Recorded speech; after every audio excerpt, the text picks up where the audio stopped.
I don't know what to say. Go say hi to your new brother. What is up, bro? The Loud family is getting an upgrade. Word to your mother. You may be the coolest guy I've ever met. No lies detected.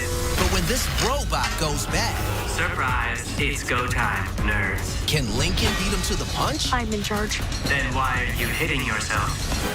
Stop hitting yourself. Ha ha ha. Don't miss special guest star Jack Griffo as Robro. What's up, guys? In a brand new Really Loud House. Let's roll.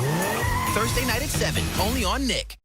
Okay, so the Terry Labonte and Mark Martin installments of the Really Loud House have finally been finished, and we only got one more show to go tomorrow after all of our, little miscellaneous projects of decorating and hanging up pictures, video with my, family tomorrow, like my mom and my grandma, whoever else is participating, is finally done. It's finally done, so we're gonna go to breakfast tomorrow with my grandparents to start off the morning that way, and then record this little, decorating and reorganizing and hanging pictures there with my mom. And then once we're finished, guess what? We're going to be watching immediately afterwards. We have to do it immediately afterwards because I'll get to this momentarily. I'll get to it in a few seconds here. We're going to catch up on the Ryan, Newman, and Ty Dillon installments of Lay Lay.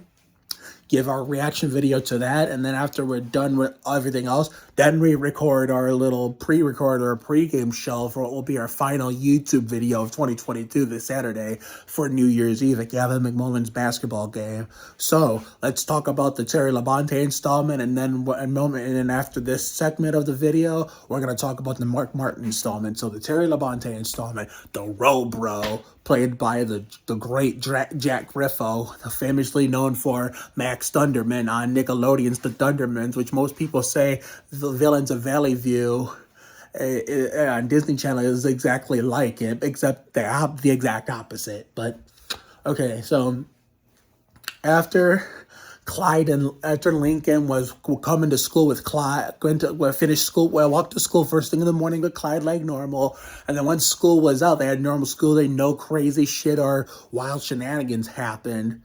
They were walking out, get ready to go home, and then they saw this cool guy to play with. I love the use of the George Thorogood music, even though I would have preferred if they used Gear Jammer, because NASCAR 99, EA Sports, if it's in the game, it's in the game. So therefore, and then, Shiloh, you remember Mason Molino from right before we got sick at Thanksgiving, for two more times after we left off at the Mike Skinner installment. Well, his brother Shiloh appeared in this one as Johnny, and so therefore I get it. Lincoln was kind of jealous and wanted a cool older brother that he never had, kind of like me. I have one sibling and she's older. I do not have any brothers. I do not have any little sisters. So I can relate to him right away. I like that there's ways that there are some people I can find that are like really close to mine. I mean, boys or girls, they're like the little brother or the little sister I never had. There's so many of those I'm friends with these days. Even back in in the Sandhurst days, I can't really name them all. So off the top of my head, and I really don't feel like it right now because it's so fucking late. I need to hurry this up so I can eat my dinner and drink my Coke. So therefore, yeah, so Lisa experimented. The Robro, played by Jack Griffo. He wasn't really a voice by Jack Griffo. Jack Griffo was like inside the costume, like a David Joyner style way. Like, how David Joyner grew. Most kids in my generation grew up with David Joyner as Barney, playing the Barney costume with Bob West providing the voice. But as soon as they left around 2003, it's like I quit watching, just stuck with the old episodes because it doesn't matter the generation. Older stuff is always going to be better to older people. So it looked like it was working out. Clyde asked him, who the hell's picking us up? I mean, he didn't say it like that, but that's how he meant it.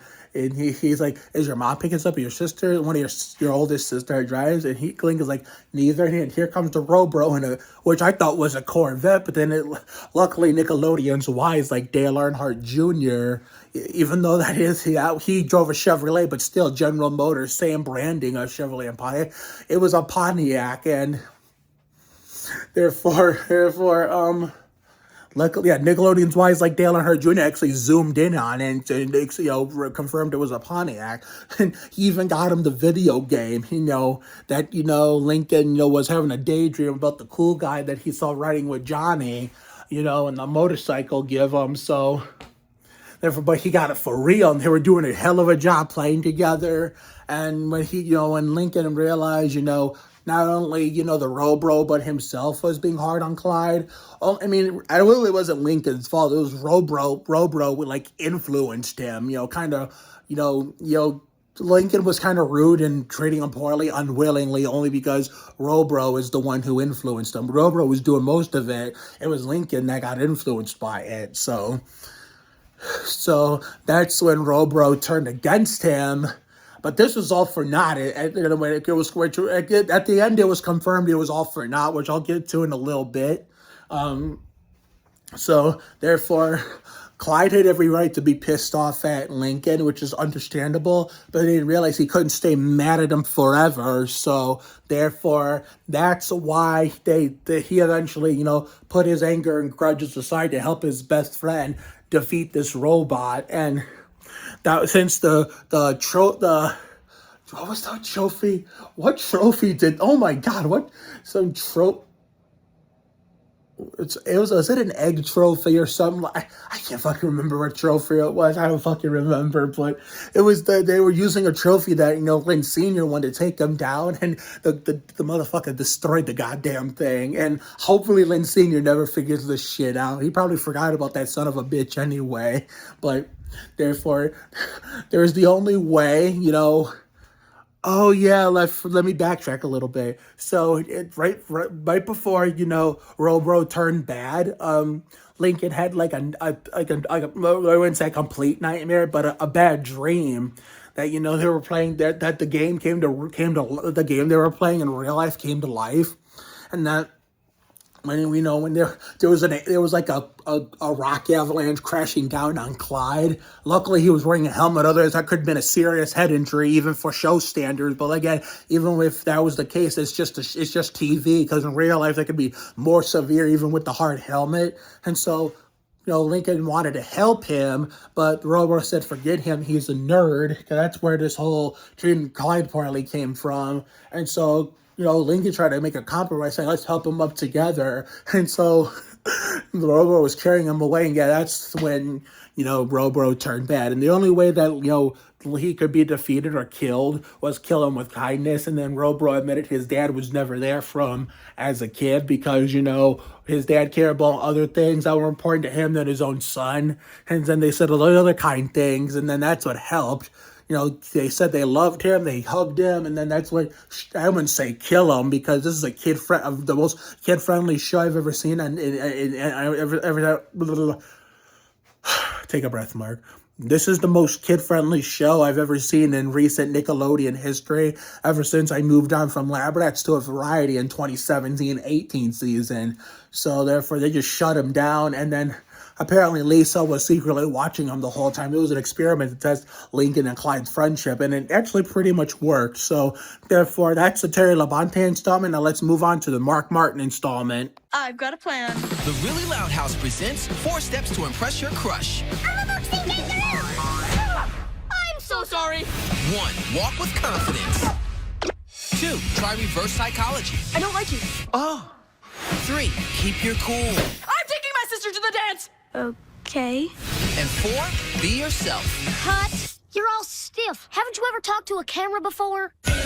Don't miss a brand new Really Loud House next Thursday night at 7, only on Nick. Welcome back. We're now here to talk about the Mark Martin installment of the Really Loud House, which was the very last episode of 2022 until we come back January 5th, 2023 with new episodes. The same day we welcome to Flash for the new year. So anyway, so let's get into it. Therefore, Lori's words of wisdom proves exactly true to this day, because Lori's words of wisdom towards the middle part of the episode proved exactly the accuracy of real life, especially with me, all the damn time with me and my family. Whenever you're not trying to, it happens. whenever you're actually trying to, it doesn't happen. For example, I remember this past last summer, like actually the summer before, every time my former neighbor, who was my number one neighbor, Lauren Gift, came in to like visit her family that's still here, that still lives here, which is why she stays relevant in Sandy Ridge. Every single time I kept trying to see her, I didn't get it, and then this past summer, last summer 2022, first day of summer to be exact, I'm not trying to see her because I figured she'd be coming, because her sister and her husband and their 3 boys, went on vacation like they do at the beginning of every year when the summer starts. So I figured she'd come in to watch the pets or something because the dog wasn't there because dog Ruthie was staying with her and her husband, Lauren and her husband. So I figured she was come to watch the cat or grab the mail or something, but I wasn't trying to see her. I wasn't planning on it. I just wanted to walk and keep recording my neighborhood fun, tear it up like Terry Labonte episode, which was the Mark Martin installment of that too. So I'm noticing a trend in the pattern. I'm not trying to see her. I'm coming down the back straightaway, and here she comes out of the house. I'm feeding the cat. She's struggling locking the door, but I didn't give a shit. I got excited and went into like samurai mode and started running fast as I could to go get her, and I was trying to, bam, I got her. That made me the happiest man on earth that day in that moment. I mean, see, stuff like that. Sometimes I'm not even trying to get a follow from a person from one of my favorite shows. I get it. When I do try, sometimes I do get it, but it doesn't make it as meaningful as when I'm not trying to. And so when actually, like most of the time I actually am trying to, I don't get it. So see, that's an example. Another example, when you're not looking for something, it finds you first. When you actually are looking for it, you don't find it.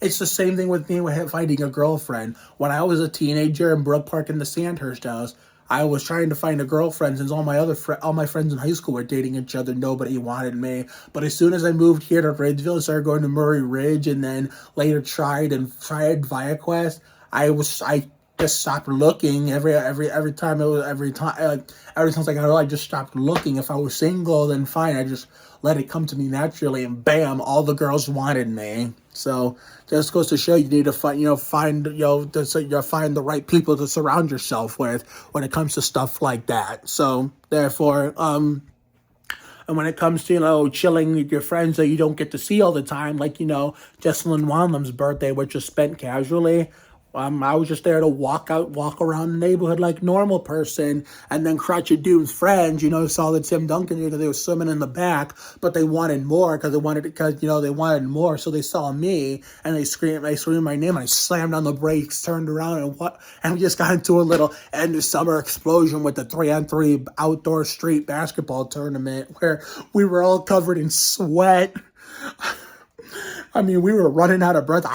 My team I was on won the first game, and we were actually about to finish the second one, but it was getting so damn late, and it was, it was sunset because it was still like relatively hot outside because it was not really fall yet, but you know what I mean. And we were all exhausted and huffing and puffing, and everybody's parents were coming to get them to go home. And of course, Crotchet Doom's, daughter, not the one that's in college, but the youngest one of her friends showed up. And so as I was going out, she was going in, as well as Crotchet Doom's son's friends going out with me to their home, back home with their parents. And I was walking back home to mine. And then I come in the house that night back from being outside. The first thing that comes out of my mouth to my family is, "That was not on the bingo card for tonight." So that's the way it should be, as Lori said, unexpected, because that's why Lexi de Benedetto is the GOAT. So therefore, Clyde's dads were trying to be there for his milestone that he had yet to fill in his milestone book, and they were pissed off at first because they thought the Louds did not invite them. But then when they were coming up with an evil plan that, they didn't need to follow through with, because, right as they were getting ready to drive away to, come up with this scheme, Lynn Sr. came up and said, "Hey, we invited you." So they were like, "Oh, maybe he did invite us after all. We just probably didn't know it or just forgot." So they had to abandon their scheming and, Clyde and Lincoln, as the best friends they are, got to share their milestones together. But here's how it led up to it. So, Lori and Rita. Lori was the kangaroo queen a few years ago, and back before Lori's time, Rita was runner up, unfortunately. But luckily, Lynn Sr., as the good husband he is, made her homemade crown saying, "You'll always be a queen in my heart, in my book. That Brenda bitch does not hold a fucking candlestick to you." And I know he didn't say it like that, but that's how he meant it. And so Lori was the queen, the kangaroo queen, and therefore she was the biggest help to Lincoln's success on, getting the girl of his dreams, Charlie. And it looked like, her and Rusty had it all made. And then, so therefore, Lincoln was, doing all this shit to impress Charlie. And the reason why, Charlie was liking him back is because he didn't give a shit, and he really wasn't trying to make, trying to show the impression of, getting Charlie to like him. So he wasn't trying to. But as soon as Lori told him, "You're on a roll," that's when I knew he was going to fuck that up. When he popped the balloon, I knew he was going to fuck that up. But Charlie wasn't seem fazed by it. She seemed a little surprised. But she didn't seem fazed by it. Now, in real life, that would not be the case. Just another prime example that's why it's just TV compared to real life. Because this happened in real life, the girl's not going to, who was liking you is not going to like you like that anymore. So, he was struggling with the bow ties, and then he fell down the stairs. He just fell down the stairs. He fell down like Dale Jarrett, ended up in front of everybody. Charlie giggled a little bit, so she still had feelings for him. And, I'll get to that momentarily as to why at the end. Lincoln was trying to fix it, and he kind of got a little nervous that I really don't like you like that. So, therefore, Lincoln went to bed in utter disgust, and I understand that's understandable. He was upset because he thought he fucked it up, but I mean, all hope wasn't lost. I mean, Liam came in to interview him. I mean, Lincoln wanted the camera off, and Liam thought he turned it off, but he forgot to turn it off as he was sitting it there, or he probably wanted to turn it. Oh, let's see. He either forgot to turn it off or said okay, just so Lincoln thought he did turn it off, but he heard him secretly. He wanted to catch this interview on camera without Lincoln knowing. So they were doing an interview in the bedroom, and then when Liam was editing it, and Lincoln was back in the living room with the family and the whole friend group, Charlie overheard the editing software on Liam's computer and ran into the next room to listen. And she was really touched about Lincoln's interview, and so therefore she said she liked him back, and Lincoln was surprised, wait a minute, I thought you were going out with Rusty. And then this is why Lincoln was able to succeed anyway, where all hope wasn't lost, because Rusty and Charlie broke up weeks ago in between scenes and everything, in between episode scenes and cut scenes, and that's when Lynn Sr. took the floor. "You don't deserve this shit, asshole." But he didn't say it like that, but that's how he meant it. So therefore, as the former kangaroo queen, as a legend of that school dance, probably the biggest dance of that, and the biggest, as the legend of that that dance, and probably the biggest night in that universe, and for that fictional middle school in that universe somewhere far, far away. Lori got to drive them, and Clyde got to what was his crush's name that they were able, luckily, complete his milestone. 107.3 The Way.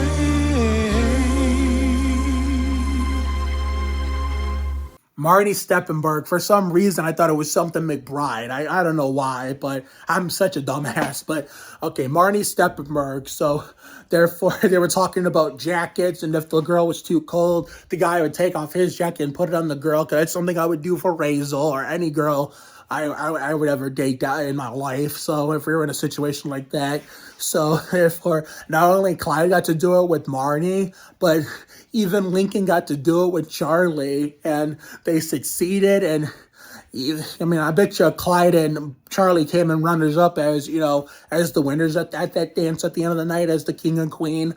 But I've told you, I figured, I bet you in that moment, Clyde was thinking, if me and Marnie were going to lose to anyone, I'd rather it be you, Lincoln to your girlfriend, Charlie. So they both won, and guess what? Not only did both of those romantic couples live happily ever after, even though it's just middle school, but even middle schoolers can fall in love too, because look at James Reschke and Valerie Nicole Harper, even though I never met Valerie. James was a real-life friend of mine that I grew up with Brook Park in the Sandhurst house when I was in Berea High and he was in Ford Middle, and he's been with the same girl for that long since the day he was already with that girl long before I met him, but since I met him, they still together and still going strong. Even to say they finally got married and actually had a kid and got their own place, which is fucking amazing. So that's like probably his middle school sweetheart or something like that. So therefore, not only did Lincoln and Clyde live happily ever after with their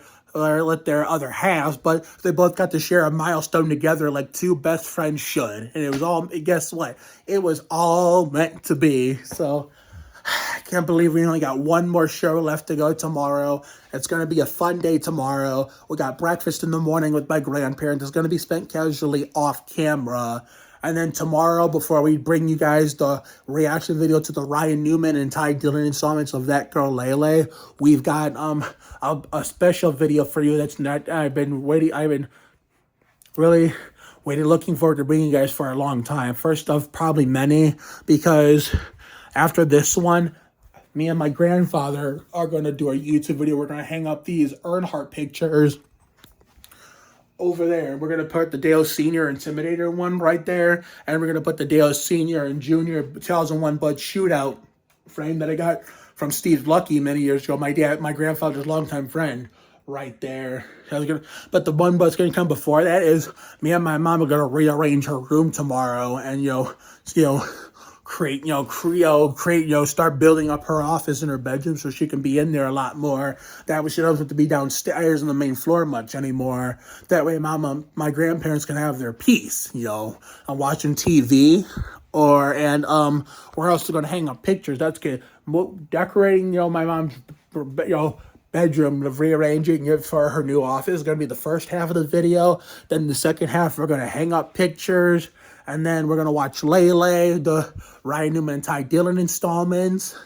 And then immediately after we're done doing our postings on that and do our reaction video and editing, uploading that, we're going to work on our little pre-recorded pregame show, the Coca-Cola countdown to tip-off for Gavin McMullen's basketball game this Saturday morning for New Year's Eve that night for the final YouTube video of 2022 at Mark Oliveira's Enterprises. So have a good night tonight and a better day tomorrow. Life will give you a lot of lows, but when you hit a high, enjoy it. It ain't for the weak.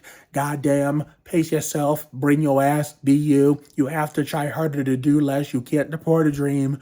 Sometimes the worst things in life lead to the best things.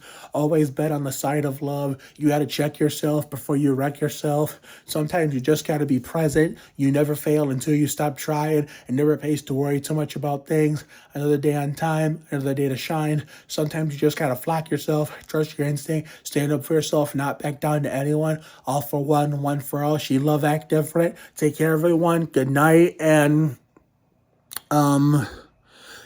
so therefore, I didn't think I was going to be able to get back to my shows the way I did, but here we are. We got one more remaining. So come Monday, come New Year's Eve Sunday, New Year's Day Sunday today, we're gonna do a best of 2022. This, stuff that I haven't shared yet that are like my top 10 best moments in the style of an Estupido Pendejo Network countdown style video. Then Brianna Page Arsman Barnhart's Kevin Harvick 29th birthday tribute on the day after New Year's Day, January 2nd. Now, ride permitting. If I'm able to score a ride to Mallory Eldridge's 8th grade finale basketball game, January 5th, that's going to be a TV broadcast style YouTube video. But if you guys don't see that, you'll all know why. They're meaning couldn't find a ride, and I had to miss it. But it's not a big deal because she's gonna have plenty of high school games down the line, so don't you worry.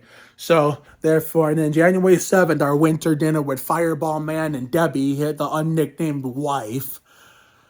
And then we're taking the next weekend off of YouTube for my sister's baptism, so that way we can respect her for being, about her being funny, about being on YouTube. And then my cousin Jamila's basketball game, which is going to be a TV broadcast out YouTube video, which, my dad's nephew and his wife, David and Marilee, are going to give me a ride.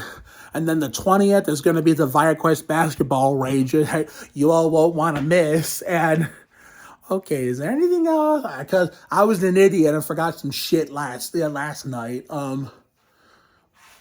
Hopefully I'll be able to bring you guys more cooking videos and baking videos and more hanging up pictures and decorating videos. And what was the other video I did? Anyway, I need to get the fuck out of here so we can go eat dinner and drink some ice cold Coke. So see you later, everyone.